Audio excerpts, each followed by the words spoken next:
Praise the Lord. Praise the Lord. Praise the Lord.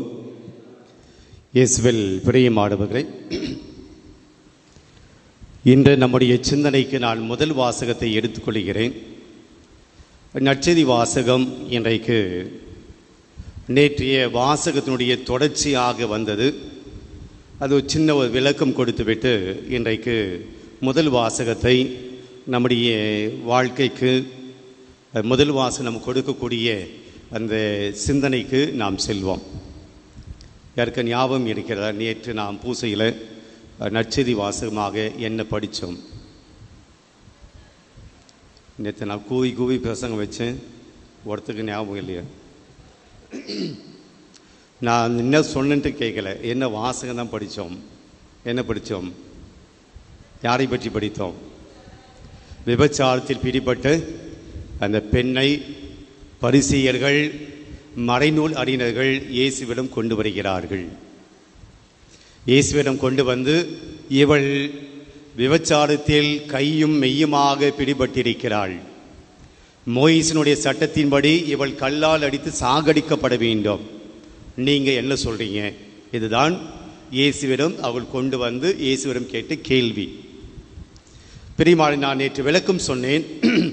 ஆனாலும் கூட இன்றைக்கு மற்ற இடங்களில் வந்திருக்கக்கூடியவர்களுக்கு உண்டான ஒரு சில விளக்கத்தை சொல்லி நான் முதல் வாசகத்தை கடந்து செல்கிறேன். இப்போ இயேசு ஆலயத்தில் மக்களுக்கு கற்பித்து கொண்டிருக்கிறார். அது ஒரு காலை வேளை. பரிசேயர்களும் மறைநூல் அறிஞர்களும் மக்களை வழிநடத்தக்கூடிய தலைவர்கள், அதுவும் மோயிசன் கொடுத்த அல்லது பழைய ஏற்பாடு சொல்லப்பட்ட விஷயங்களை மக்களுக்கு கற்றுக் கொடுக்க வேண்டிய வேலையை, அந்த பொறுப்பை தாங்கியவர்கள் மறைநூல் அறிஞர்கள். அந்த பெயரிலே நமக்கு தெரியுது அவங்களுடைய வேலை என்ன. மறைநூலை அறிந்திருக்கக்கூடியவர்கள், அந்த மறைநூலை கற்றுக் கொடுக்கக்கூடியவர்கள் மக்களுக்கு. அந்த மறைநூல் அறிஞர்களும் பரிசேயர்களும் யூத சமூகத்தினுடைய சட்டங்களை மக்கள் கடைபிடிக்கிறார்களா இல்லையா என்று பார்க்கக்கூடிய இந்த மனிதர்கள் ரெண்டு பேரும் சேர்ந்து காலையில் ஆண்டவர் இயேசுவை யாரை கொண்டு வருகிறார்கள்? விபச்சாரத்தில் பிடிபட்ட பெண்ணை கொண்டு வருகிறார்கள். காலையில் அவங்களுடைய முக்கியமான வேலை அதுதான், கடமை அதுதான். யார் எங்கே தப்பு பண்ணுறாங்க போய் கண்டுபிடிச்சி அது கொண்டு வருகிறார்கள். பிரியமானவர்களே, யூத மதத்தினுடைய சட்டத்தின்படி அல்லது மோயிசனுடைய கட்டளையின்படி ஒரு பெண் தவறு செய்தால், ஒரு விபச்சாரம் என்கிற பாவத்தை செய்தால் கல்லால் அடித்து சாகடிக்கலாம் என்று மோயிசன் ஏற்கனவே சொல்லிட்டார். அப்போ இவங்க என்ன பண்ணியிருக்கணும்? அந்த பெண்ணை கல்லால் அடித்து சாகடித்திருக்கணும். ஏன்னா மோயிசனுடைய சட்டம். தண்டனை என்ன என்பது மிக தெளிவாக கொடுக்கப்பட்டிருக்கிறது. ஆனால் இவர்கள் அந்த பெண்ணை தண்டிக்கவில்லை, கல்லால் அடித்து சாகடிக்கல. மாறாக அந்த பெண்ணை யாரிடம் கொண்டு வருகிறார்கள்? இயேசுவிடம் கொண்டு வருகிறார்கள். இயேசுவிடம் கொண்டு வந்து என்ன செய்யணும் என்று கேட்பதனுடைய நோக்கம் என்ன? இவர்களுடைய பர்பஸ் என்ன? இந்த கேள்வியினுடைய பர்பஸ் என்ன? இந்த பெண்ணை எப்படி தண்டிக்கலாம் என்பது அல்ல. இந்த பெண்ணை எப்படி தண்டிக்கலாம் என்று மோயிசன் சொல்லிட்டார். ஆனால் இயேசுவிடம் கொண்டு வந்து எதுக்கு அப்படின்னா, இந்த பெண்ணை எப்படி தண்டிக்கலாம் என்பதற்காக அல்ல. இந்த கேள்வியை கேட்டால் இயேசு என்ன பதில் சொல்வார், அதில் என்ன குற்றம் இயேசுவின் மீது கண்டுபிடிக்க முடியும் என்பதை அவர்கள் சோதிக்க வேண்டும் என்பதற்காகத்தான் கொண்டு வருகிறார்கள். இப்போ அந்த கேள்வியை முன்வைக்கிறாங்க. இந்த பெண்ணை கல்லால் அடித்து சாகடிக்க வேண்டும் என்று மோயிசன் சொன்னார். நாம் ஒன்றை புரிந்து கொள்ள வேண்டும். யூத மக்களுக்கு ரெண்டு பேர் மிக முக்கியமான தலைவர்கள். ஒன்று மோயிசன், இரண்டாவது ஆபிரகாம். இவர்கள் எப்போதுமே விசுவாசத்தை பற்றி பேசுகிற போது ஒன்று மோயிசனை பற்றி பேசுவாங்க, இல்லைன்னா ஆபிரகாமை பற்றி பேசுவாங்க. இங்கே மோயிசன் சொன்ன கட்டளையை சொல்கிறாங்க. மோயிசன் சொல்லிட்டார், யூத மக்களுடைய பெரிய தலைவர், பழைய ஏற்பாட்டில் மிக உயர்ந்த மனிதராக இருக்கக்கூடிய மோயிசன் கடவுளுடைய கட்டளைகளை கடவுள்கிட்ட இருந்து நமக்காக வாங்கி கொடுத்து அந்த மோயிசனே சொல்லிட்டாரு, இந்த பெண் கல்லால் அடித்து சாகடிக்கப்பட வேண்டியவள், நீங்கள் என்ன சொல்கிறீங்க? நான் நேற்று சொன்னேன் இதுக்குண்டான விளக்கம். இப்போ இயேசு கல்லால் அடித்து சாகடிங்க என்று சொன்னால் இயேசு மாட்டிப்பார். இல்லை கல்லால் அடித்து சாகடிக்காதீங்க, மன்னிச்சு விட்டுடுங்க என்று சொன்னாலும் இயேசு மாட்டிப்பார். எஸ் என்று சொன்னாலும் இயேசுக்கு ஆபத்து, நோய் என்று சொன்னாலும் ஆபத்து. என்ன ஆபத்து என்றால், இயேசு வாழ்ந்த காலத்தில் மோயிசின் சட்டம் இருந்துச்சு. ஆனால் இயேசு வாழ்ந்த காலத்தில் பாலஸ்தீன தேசத்தை ஆண்டு வந்தவர்கள் யார் அப்படின்னா ரோமையர்கள், சீசர். அப்போ யூத மக்களுடைய சட்டங்களை அவங்க கடைபிடிக்கலாம். ஆனால் ஒரு மனிதனுக்கு மரண தண்டனை யூத மக்கள் முடிவு பண்ணக்கூடாது. அது ரோமை அரசினால் அங்கீகாரம் அல்லது அவங்களுடைய அனுமதி பெற வேண்டும். நல்ல எடுத்துக்காட்டு யார் அப்படின்னா, இயேசுவை கைது செய்கிறாங்க. கைது செய்து அவங்களே சிலுவையில் கொண்டு போய் அரைஞ்சாங்களா? இயேசுவை கைது செய்த உடனே யாருக்கிட்ட கொண்டு போனாங்க? இயேசுவை பிலாத்துவிடம் கொண்டு போனாங்க. பிலாத்து யாரு? பிலாத்து தான். அதில் என்ன கேள்வி அப்படின்றீங்களா?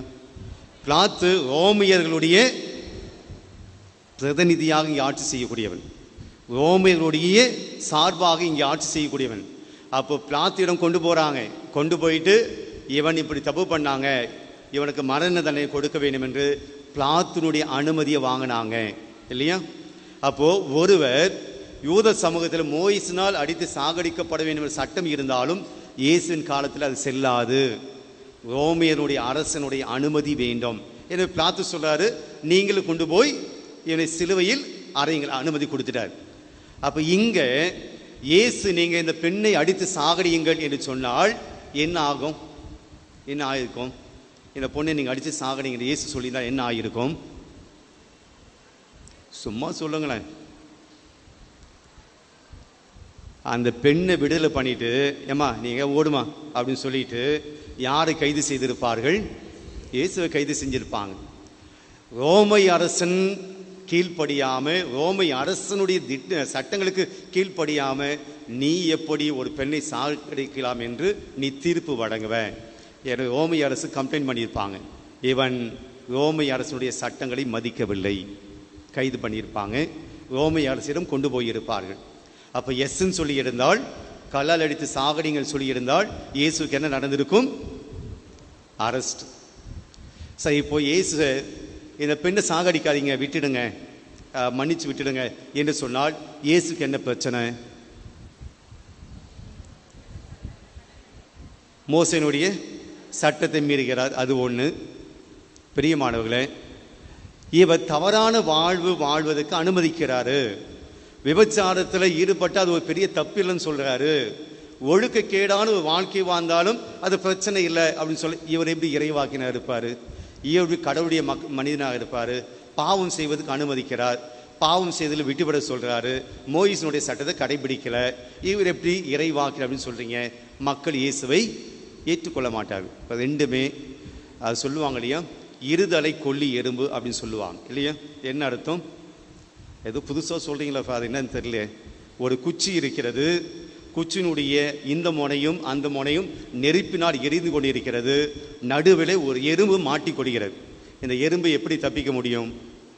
இந்த பக்கம் போனாலும் நெருப்பு, அந்த பக்கம் போனாலும் நெருப்பு. இருதலை கொல்லி எறும்பு அப்படின்னு தமிழில் ஒரு பழமொழி. ரெண்டு பக்கம் போனாலும் பிரச்சனை. இப்போ இயேசுவுக்கு எஸ்ன்னு சொன்னாலும் பிரச்சனை, நோன்னு சொன்னாலும் பிரச்சனை. இயேசு மிக அழகாக அந்த சூழ்நிலையை சமாளிக்கிறார். உங்களுள் பாவம் இல்லாதவன் எரியட்டும். இது முடிஞ்சு பின்னாடி தான் இன்றைக்கு நாம் படித்த என்ற நற்செய்தி வருகிறது. அங்கே கோயிலில் இருக்கிறார். இப்போ இயேசு இப்படிப்பட்ட ஒரு தீர்ப்பை வழங்கிய பின்னாடி நான் யார் என்பதை அந்த மக்களுக்கு சொல்கிறார். அவ்வளவுதான். நான் யார், நான் எப்படிப்பட்டவன், நான் எங்கிருந்து வந்தவன், உங்களுக்கும் எனக்கு என்ன வித்தியாசம், நான் போகும் இடத்துக்கு உங்களால் வர முடியாது. இயேசு என்ன சொல்கிறாரு? நான் மோட்சத்துக்கு போவேன், ஆனால் நீங்கள் வர முடியாது, ஏன்னா நீங்கள் பாவிலாக இருக்கிறீங்க. நான் மேலிருந்து வந்தவன், நீங்களோ கீழிருந்து வந்தவர்கள் அப்படின்னு சொல்கிறாரு. நான் கடவுளுடைய மகன், நான் மேலிருந்து வந்தவன், ஆனால் நீங்கள் மனிதர்கள், நீங்கள் பாவிலாக இருக்கிறீங்க, நீங்கள் யார் அப்படின்னு கேட்குறாங்க. அப்போ இயேசு சொல்கிறார், நான் ஏற்கனவே என்னை பற்றி சொல்லிட்டேன், நான் மானிட மகன், பல்வேறு இடங்களில் நான் சொல்லிட்டேன், நீங்கள் தான் நம்பாமல் இருக்கிறீங்க. தன்னுடைய அப்பாவை பற்றி பேசுகிறார், ஆனால் அவர்கள் தன்னுடைய தந்தை பற்றி பேசுகிறார் என்பதை அவர்கள் புரிந்து கொள்ளவில்லை. அப்போ இன்றைய நற்செய்தி வாசகம் என்ன சொல்லுதுன்னா, ஒரு வார்த்தையில் இயேசு தன்னிலையை பற்றி விளக்குகிறார், தான் யார் என்பதை பற்றி விளக்குகிறார். அந்த நற்செய்தி தான் நாம் இன்றைக்கு வாசித்தோம். இதை அப்படியே விட்டுட்டு முதல் வாசகத்துக்கு செல்வோம். பிரியமானவர்களே, முதல் வாசகம் நான் ஞாபகப்படுத்துகிறேன். இஸ்ராயல் மக்கள் பாலைவனத்தில் போய் கொண்டிருக்கிறார்கள். கானான் தேசத்துக்கு போகணும். அப்படி போகிற போது ஃபஸ்ட்டு அவங்களுக்கு உணவு இல்லை. மோயிசனிடம் முணுமுணுக்கிறார்கள். அப்போது மோயிசன் கடவுளிடம் சொல்லுகிறார், மன்னாவை கொடுத்தார் முதல்ல. ரெண்டாவது கொஞ்ச நாள் போன பின்னாடி இந்த மன்னாவை எத்தனை நாள் சாப்பிடுது, இது ஒரு டேஸ்டும் கிடையாது, ஒன்றும் கிடையாது, இதுவே எத்தனை நாள் சாப்பிடுது என்று முணுமுணுக்கிறார்கள். அப்போது ஆண்டவர் என்ன கொடுக்கிறார்? சிக்கனா காடைகளை கொடுக்கிறார். பாலைவனத்தில் எங்கே சிக்கன் இருக்கு, காடைகளை கொடுக்கிறார். மாமிசம் கொடுக்கிறார், நான்வெஜ் கொடுக்கிறார். இன்னும் கொஞ்சம் தொலைவு போகிறாங்க. மீண்டும் மோயிசனிடம் முணுமுணுக்கிறார். மோயிசனிடம் மக்கள் முணுமுணுக்கிறாங்க. என்ன கேட்டாங்க? இங்கே நாங்கள் தாகத்தால் செத்து மடிய தான் எங்கே கூட்டிகிட்டு வந்தீங்களா? அப்போது மோயிசன் மீண்டும் ஆண்டவரிடம் சொல்லுகிறார், பாறையில் இருந்து தண்ணீரை வர வைக்கிறார். எல்லாம் பண்ணிட்டு வந்து கடைசி இங்கே வந்து நிற்கிறாங்க. என்ன பெரிய சாப்பாடு கொடுத்துட்டீங்க, என்ன பெருசாக பண்ணிட்டீங்க, நாங்கள் இந்த பாலைவனத்தை செத்து மடிவா எங்களை கூட்டிகிட்டு வந்தீங்க என்று இன்றைக்கு முணுமுணுக்கிறார்கள், எதிர்த்து பேசுகிறார்கள்.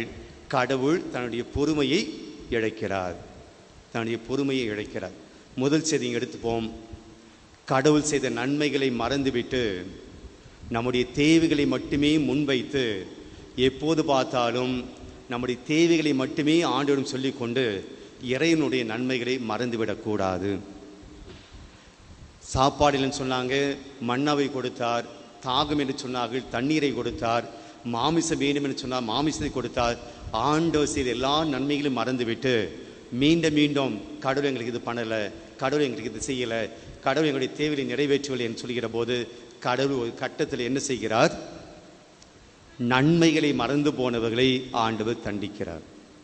பிரியமானவர்களே, பல சமயத்தில் நாமும் அந்த மக்களை போல் தான் இருக்கிறோம். We are not very grateful for all the favors that we have received so far. இதுவரையிலும் ஆண்டவர் செய்த நன்மைகளை நாம் மறந்து போகிறோம். ஆண்டவர் செய்த மாபெரும் கிருபைகளை மறந்து போகிறோம். எப்போதுமே நம்முடைய தேவைகளை மட்டுமே ஆண்டவருடைய பாதத்தில் வைக்கிறோம். வைக்கிறது சரி கிடையாது. ஆனால் ஆண்டவர் செய்த நன்மைகளை மறந்துவிட போகக்கூடாது. இதுதான் முதல் செய்தியாக இன்றைய முதல் வாசம் நமக்கு வைக்கிறது. ஆனால் அந்த செய்திக்கு உள்ள போல அடுத்தது என்ன நடக்கிறது? கொள்ளிவாய் பாம்புகளை அனுப்புகிறார். ஆண்டவர் கொள்ளிவாய் பாம்புகளை அனுப்புகிறார். பாம்பு என்ன பண்ணுது? ஆராதனை கூட நம்ம சிந்தித்தோம். அது கொள்ளிவாய் பாம்புகள் என்ன செய்கின்றன? மக்களை கடிக்கின்றன. அவை யாரையெல்லாம் கடித்ததோ அவர்களெல்லாம் செத்து கொண்டிருக்கிறார்கள். இப்போ உடனடியாக அந்த மக்கள் என்ன சொல்கிறாங்க? மோயிசனிடம் போகிறார்கள், நாங்கள் கடவுளுக்கு எதிராக பாவம் பண்ணிட்டோம், அதனால மன்னிப்பு கேட்குறோம், இந்த கொள்ளிவாய் பாம்புகளெல்லாம் விரட்டு சொல்லுங்க, எங்களை காப்பாற்றுங்க அப்படின்னு சொல்லி மக்கள் மோயிசனிடம் முறையிடுகிறார்கள். இப்போ மோயிசன் மீண்டும் ஆண்டவர்கிட்ட சொல்கிறார், இவங்க மன்னிப்பு கேட்டாங்க, மன்னிச்சிடுங்க அப்படின்னு சொல்லும்போது கடவுள் மோயிசனிடம் ஒரு காரியத்தை சொல்கிறார். அதுதான் நம்ம இன்னைக்கு தியானிக்க போகிறோம். என்ன சொன்னார் கடவுள் மோயிசனிடம்?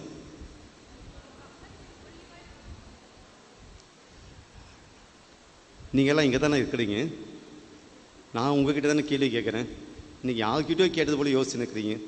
என்ன சொன்னார்? வெண்கலத்தினால் செய்த ஒரு பாம்பை எடுத்து கம்பத்தில் உயர்த்தி வைக்கணும்.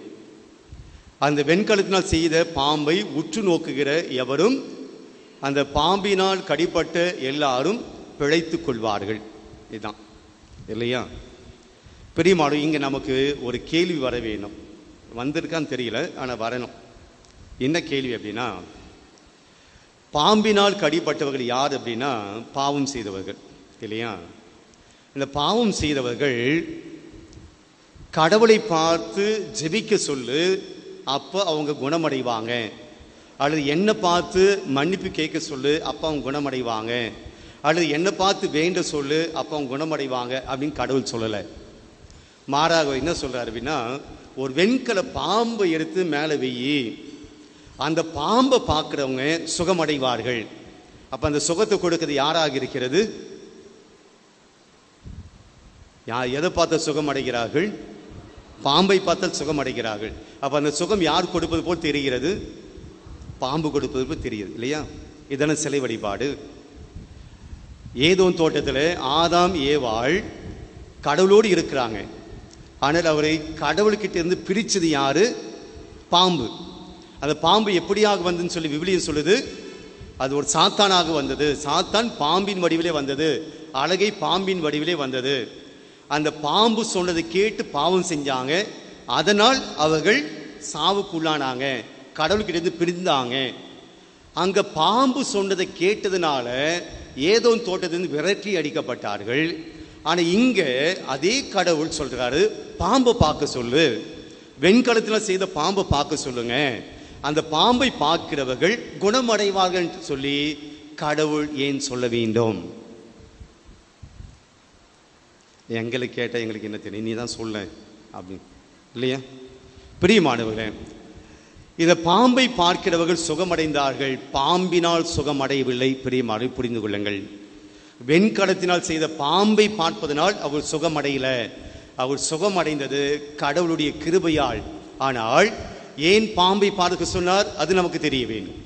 வெண்கலத்தினால் செய்த பாம்பை பாருங்கள், அந்த பாம்பு தான் இவர்களை கடித்தது. அந்த பாம்பு தான் இவர்களை கடித்தது. இந்த பாம்பு இவர்களை கடித்ததனுடைய நோக்கம் என்ன? ஏன் கடித்தது பாம்பு? பாவம் செஞ்சாங்க. பாவம் செய்ததால் பாம்புகள் கடித்தது. பாம்புகள் கடித்ததனால் இவர்கள் இறக்கக்கூடிய சூழலுக்கு வந்தாங்க. பாண்டு சொல்றார், அந்த பாம்பு எடுத்து மேலே வை, அவங்க அதை பார்க்கட்டும்.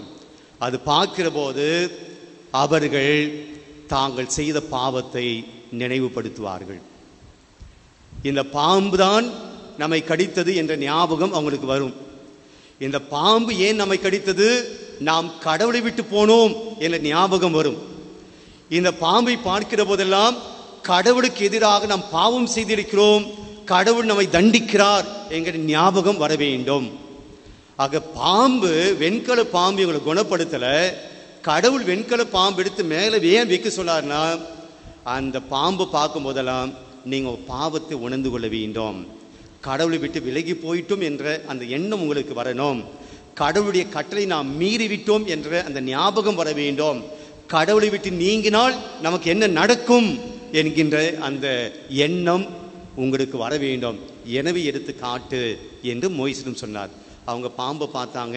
என்ன ஞாபகம் வந்து நினைக்கிறீங்க? அவங்களுக்கு என்ன ஞாபகம் வந்திருக்கும்?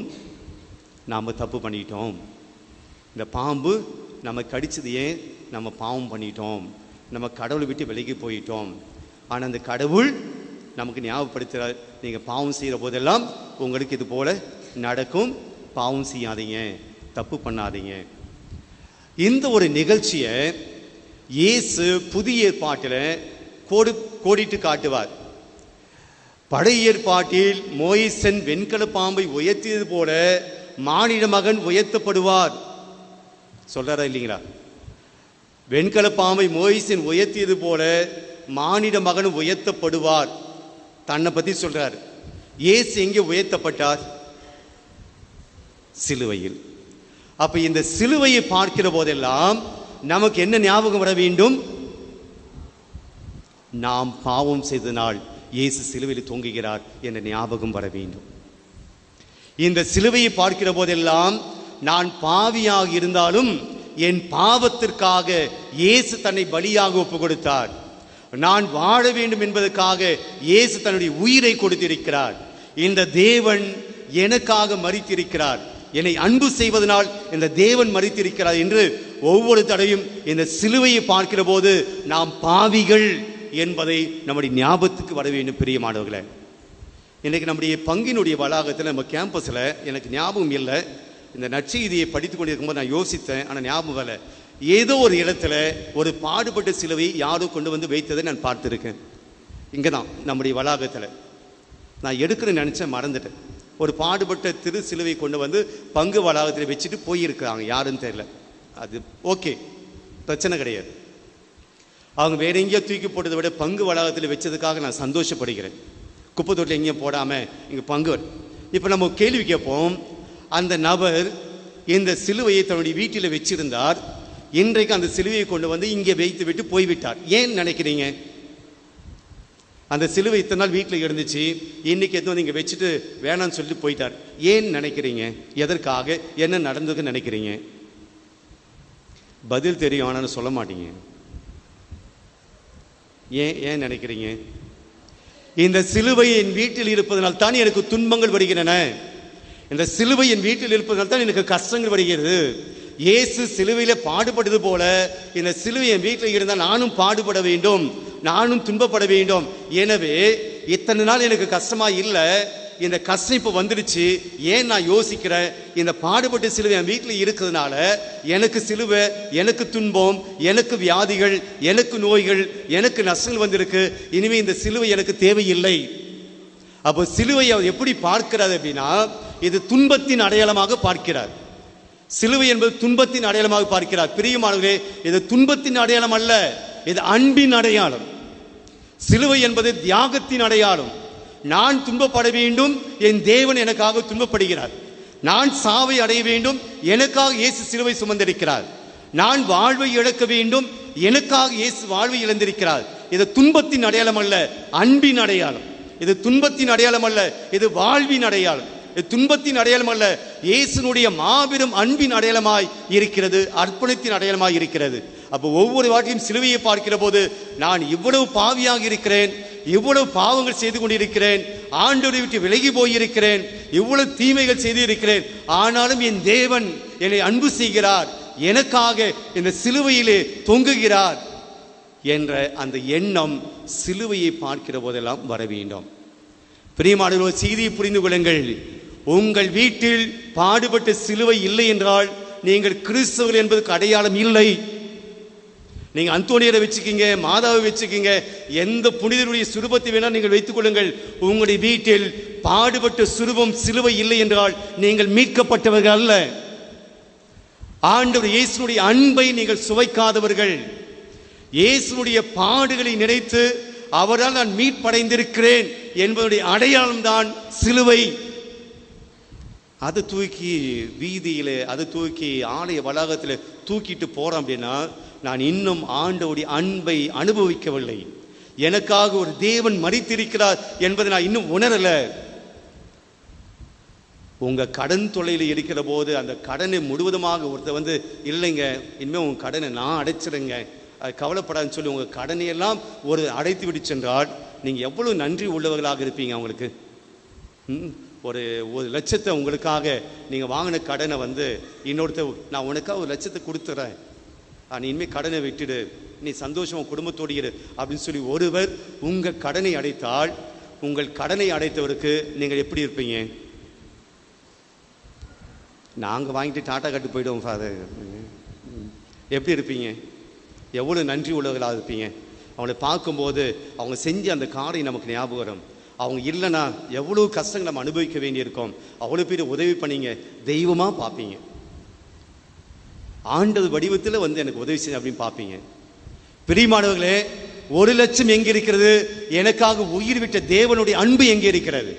அந்த சிலுவை என் வீட்டில் நான் வைக்க மாட்டேன், அந்த பாடுபட்ட சுரூபத்தை என் வீட்டில் நான் வைக்க மாட்டேன் அப்படின்னா நான் எப்படி நான் ஒரு கிறிஸ்தவன் என்று சொல்லிக்கொள்ள முடியும்?